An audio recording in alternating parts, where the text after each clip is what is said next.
हाँ जी, हेलो, राधे राधे। ये एक मोरल स्टोरी है। I was just reading Boston newspaper internationally, so I took out this story from this newspaper and this story name is From Fables to 2025, The Unsettling Breakdown of the Moral Universe. From Fables to 2025. Fables होते हैं, moral stories होती हैं जिनमें animal characters होते हैं, cartoons होते हैं। तो उन कहानियों से 2025 तक क्या क्या हुआ है। द अनसेटलिंग ब्रेकडाउन, अनसेटलिंग होता है चिंता में डाल देने वाला, अशांत कर देने वाला, ब्रेकडाउन बर्बादी, विध्वंस।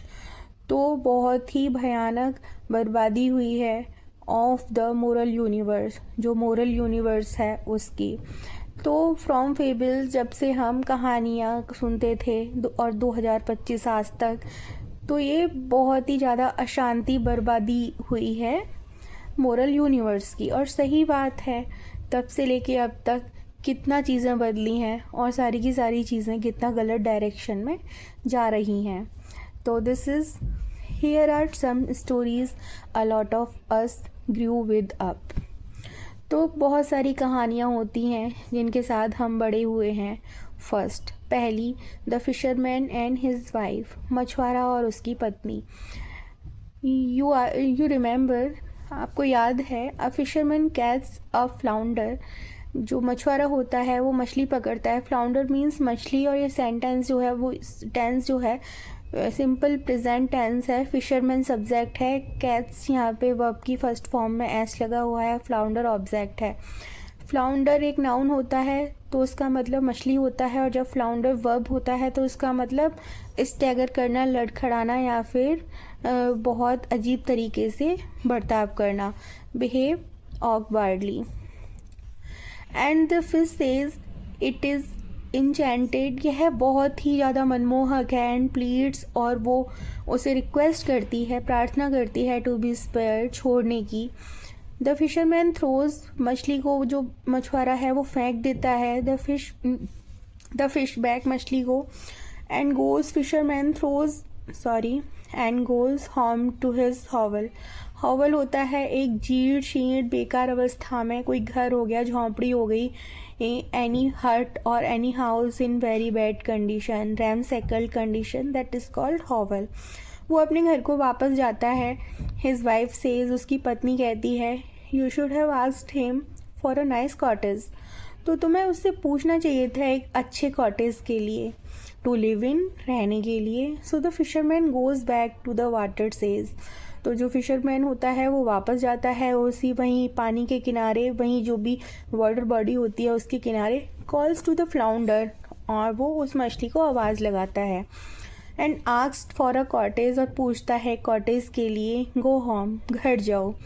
द फिशेज, मछली कहती है, you will found that you are now living in a cottage, तुम देखोगे कि तुम अब कॉटेज में रह रहे हो। The next day the wife sends him back to ask for a palace, अगले ही दिन उसकी पत्नी उसे वापस भेजती है एक पैलेस के लिए, कि अब उससे जाके पैलेस के लिए बोलना। Then she wants to be king, फिर वो चाहती है कि वो राजा बन जाए। देन एम्परर, फिर सम्राट बनाना चाहती है। देन पॉप, फिर पॉप बनाना चाहती है। The more the wishes escalate in their grid and arrogance, जितनी ज़्यादा इच्छाएं बढ़ती जाती हैं, एस्केलेट मतलब बढ़ना, जितनी ज़्यादा इच्छाएं बढ़ती जाती हैं, in their grid and arrogance, उनके लालच और उनका जो घमंड है वो उनकी और ज़्यादा इच्छाएं बढ़ाता जाता है। The stormier the sea gets and darker the sky, अब जो समुद्र है स्ट्रोमियर हो जाता है, उसमें बहुत ज़्यादा लहरें आने लग जाती हैं, एंड जो आकाश है वो बादल हो जाते हैं, डार्क हो जाता है। But the flounder keeps granting the wishes, मछली देती रहती है, कि ग्रांटिंग्स मतलब देते रहना, उनकी इच्छाओं को पूरा करती रहती है।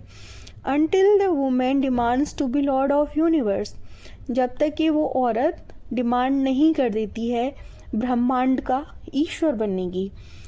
एट विच पॉइंट, अब उस पॉइंट पे आके the fish says to fisherman, तो वो मछली कहती है मछुआरे से, गो होम, घर जाओ, you will find you are back in your hovel, तुम देखोगे कि तुम फिर से अपने उसी टूटी फूटी झोंपड़ी में वापस आ गए हो।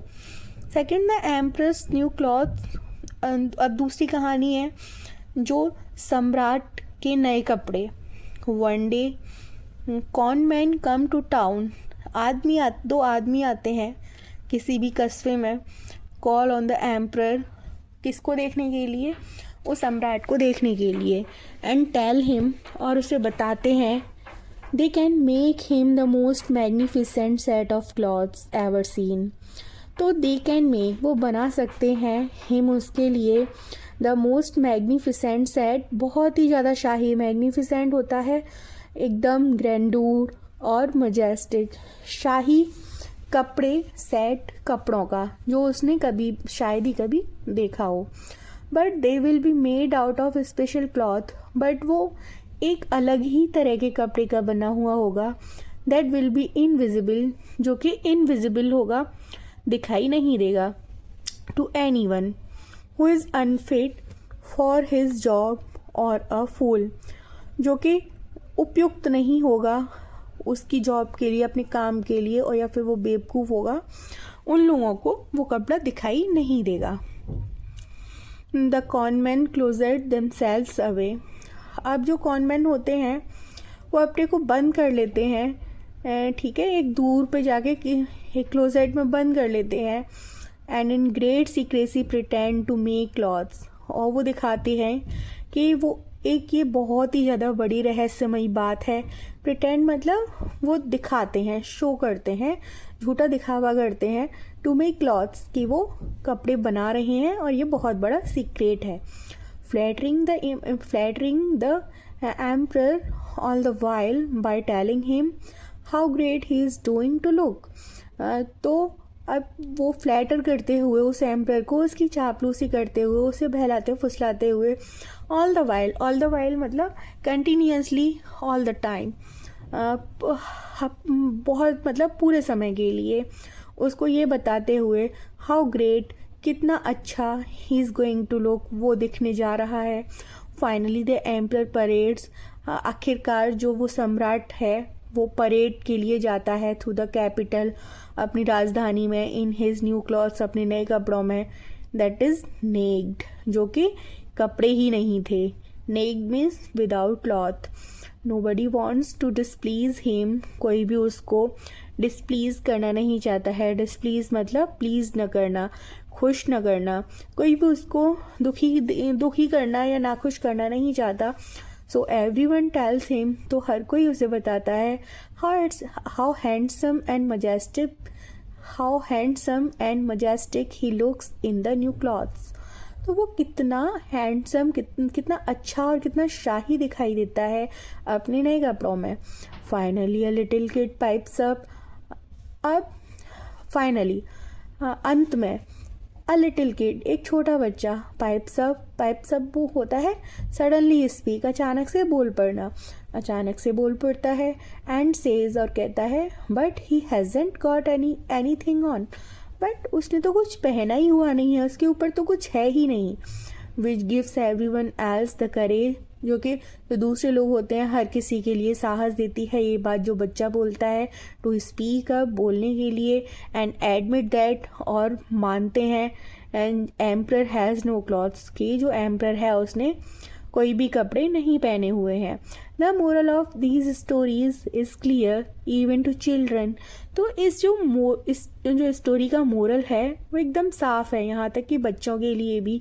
When greed, arrogance and vanity get out of hand, जब लालच और घमंड और जो हमारा दब्बूपन है वो आउट ऑफ हैंड हो जाता है, मतलब ज़रूरत से ज़्यादा हो जाता है, there is certain justice in the universe that steps in. तो एक अलग ही प्रकार का न्याय होता है इस यूनिवर्स में जो ईश्वर करते हैं। तो ध्यान रखना चाहिए कि हमें कभी भी लालच नहीं करना चाहिए। सेकंड, हमें घमंड नहीं करना चाहिए। जो हमें दिया है, whatever we get, that all things from the God and that all things are given by the God. So do not show vanity or do not show arrogance to anybody, because if God gave you that magnificent life, then God can take from you and God can snatch from you all your prosperity. So do not show vanity, do not show arrogance, do not show haughtiness. Many people show that they have lot of luxury and they have a lot of things, lot of physical things, and you don't have.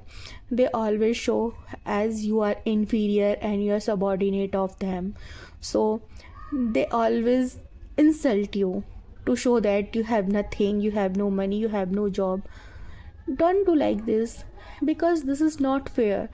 Today you have everything, and in coming days you are insulting for that person can have something whatever you have today. So understand that thing, and whatever you are going to say from that for that person. So it was the moral story for vanity, arrogance and greed. Thank you very much.